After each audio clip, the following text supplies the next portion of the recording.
This week on Case Studies with the Biz Doc, it's Paytm, pronounced Paytm, not Paytm. It's a financial services company and financial technology company that's based in India, and it's disrupting e-commerce. I've got the history, the venture funding, where they're going, and a little controversy they had with PayPal this week.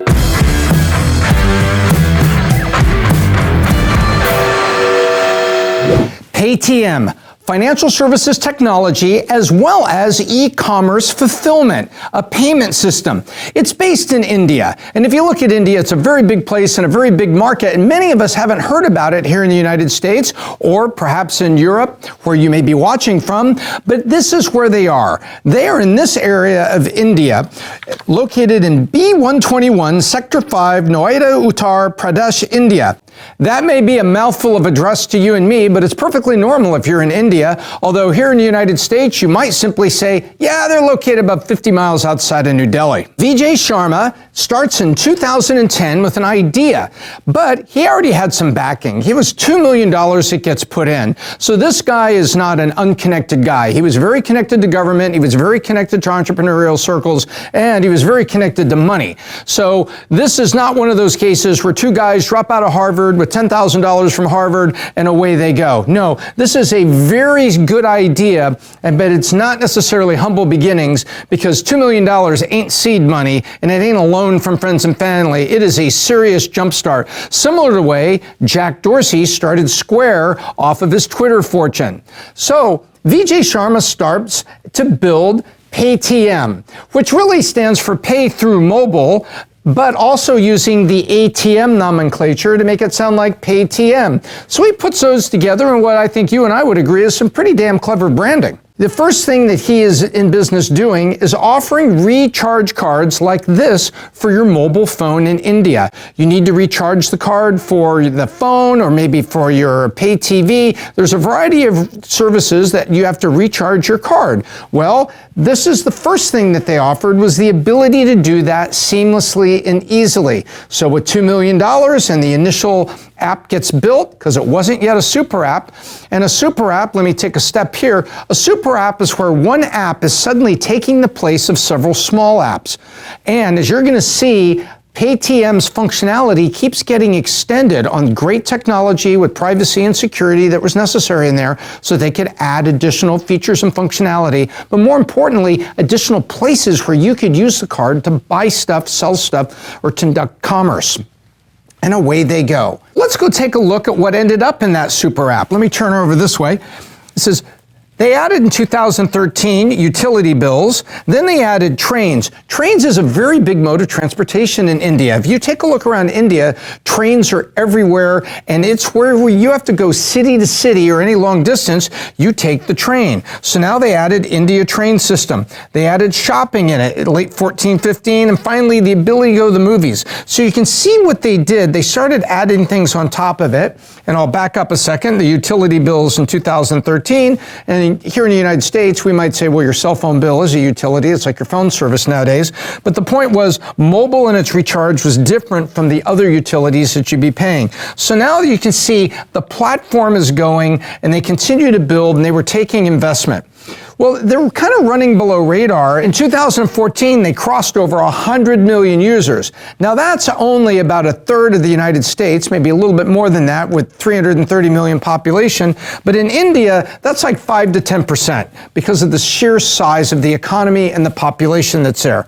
So they come driving along, and if you take a close look here, you know, there's a little similarity. In 2016, PayPal complained that the use of color and the way they were doing and starting with pay was sort of an infringement on the PayPal logo and the PayPal trademark. Well, I didn't notice that much has changed there, so I don't know what came of that, other than that they continued. And if you've ever done any software development, you'll know that quite often software development that's done for one company in India, suddenly that base code may appear for other companies. So there's things that tend to go back and forth. So the PayPal dispute kind of comes and goes, with PayPal, I think, trying to push forward a little bit on their point of view. So all of these features are being added. They cross 100 million users, and all of a sudden we start hearing about, this is where they came above radar for me, and I realized they were out there when I heard, hey, the SoftBank Vision Fund has put $1.4 billion in. Not all of that was from SoftBank. There's a consortium, a syndicate of investors. Then in 2018, $360 million, along with the news that apparently $300 million of that came from Warren Buffett and Berkshire Hathaway. Guess what? Somebody has noticed India, big market, and has noticed Paytm, like PayPal, adding all these things to it, running a super app, deploying it. Guess what? It got their attention and they invested. Who else? Well, 2019, they raised $1 billion in what they called the Series G. And I noticed in the midst of that, a very large part of this was T. Rowe Price. And we certainly know who T. Rowe Price is, at a financial services company based here in the United States. So now you're also finding out what's happening here with the awareness and the investment that's coming from traditionally American sources. So when you think about this $4 billion over 10 years, that's pretty damn impressive, especially when you consider that's kind of money that Lyft and Uber were raising as they were going into multiple markets in a global, geography by geography, market by market, really march across the globe expansion. And these guys are based in India. Shows you just how big that market is. So $4 billion is raised to date. And what's really interesting to me, they like to talk about unicorns. When we say unicorn, what is it? It's a company that is now worth $1 billion. And Deca Unicorn is someone that's worth $10 billion. There aren't a lot of those. Well, at some point in time in here, these guys at Paytm were worth $1 billion and then $6 billion.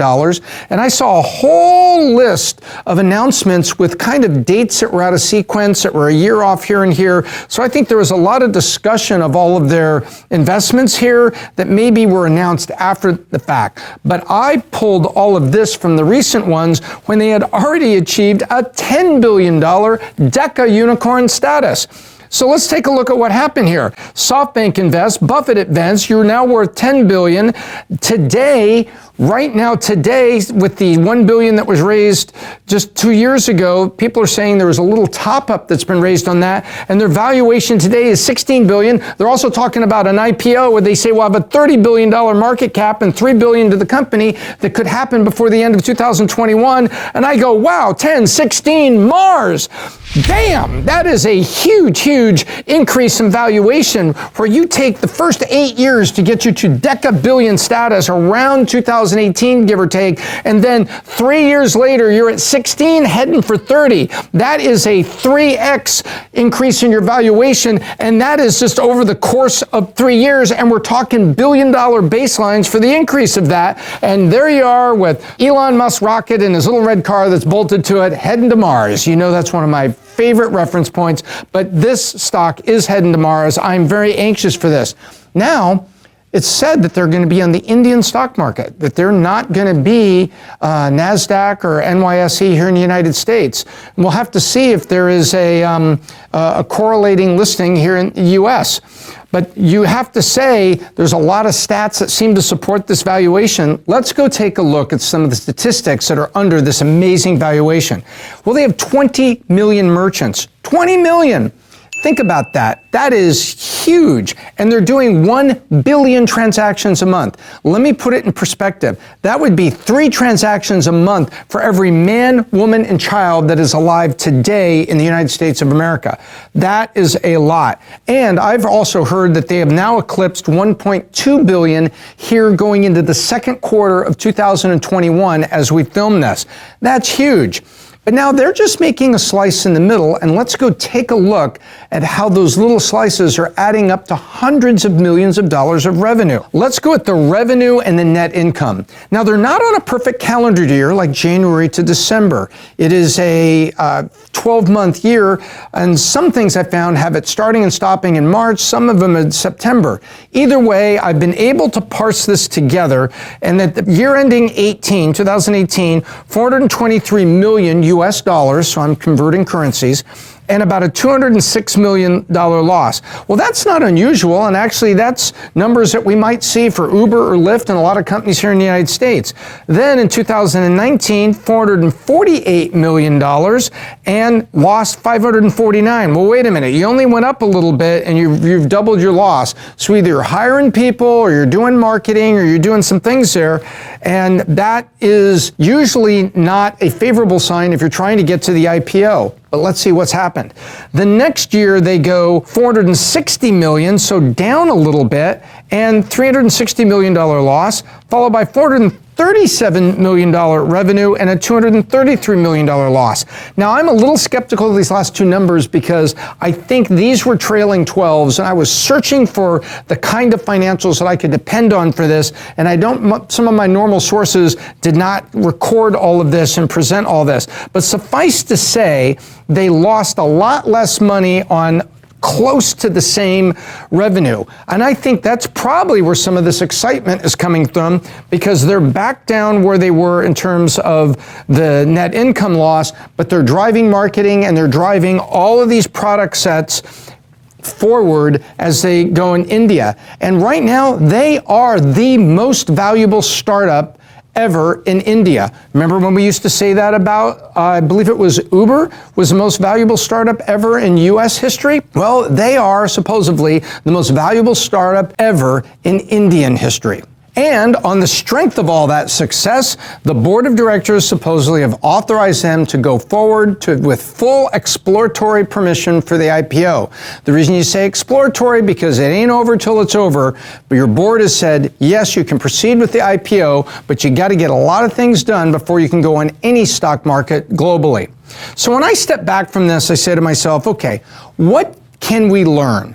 Because as I like to say, whether you're operating a technology company in the United States or a t-shirt company in Berlin, there's always got to be something you can learn. And what I have seen here, I believe it's one simple thing.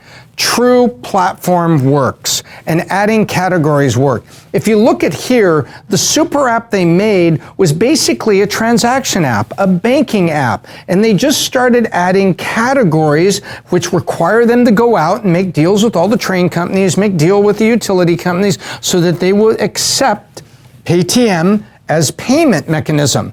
It's like you go and you look in MasterCard, Visa, American Express. That's what's accepted. Oh, then also PayPal. I can use my PayPal here. Sometimes not. So Paytm went out and had to run the gauntlet and get everybody in the barn that they would actually accept, put the icon up, and then away they went, category to category to category. So this is a real platform play. There's a lot more I could talk about this. There was some controversy with the founder. How close to the government really was he? How close to regulatory officials was he? But I say, regardless of how close he was or not, this is a great entrepreneurial story, even though he's starting with a real head start, knowing what he's doing, a lot of great connections, and $2 million to start. That certainly is off and running. It also certainly is a great company that's been built in a great big market. I very much enjoyed this case study because it kind of opened my eyes to some of the things that were going on in India, specifically how scale in India works so much differently than the United States. I was looking at transaction scale, it's like 5x. So when you looked at the growth in the United States of transaction-based systems, and then you looked at the growth in India, this was like 5x, which stands to reason. The market is so much bigger in terms of total populations, with the United States only being 330 million. And yet we think about success in that. It just shows you how big and how important and how lucrative these foreign markets, if you can get in and stay there. And if you saw the case study we did a week ago, you saw I made a couple comments about how Uber had tough time staying in Southeast Asia and a tough time staying in Russia, and eventually kind of rolled out. So either way you look at it, hats off to Vijay Sharma and Paytm. What he's built in India is significant, even if he had connections and a head start. And it's incredibly impressive when you look at the scale and size of the market. Well, that's what I think about Paytm. But what do you think? Leave me a comment down below. I answer as many as I can. And while you're there, hit the subscribe button and hit the bell so that you get notifications when there's great new content here on Valuetainment. If you like this case study, maybe you like one of these Biz Doc classics as well. I hope you do. Until next time, I'm Ellsworth the Biz Doc, and I hope I left you better than I found you.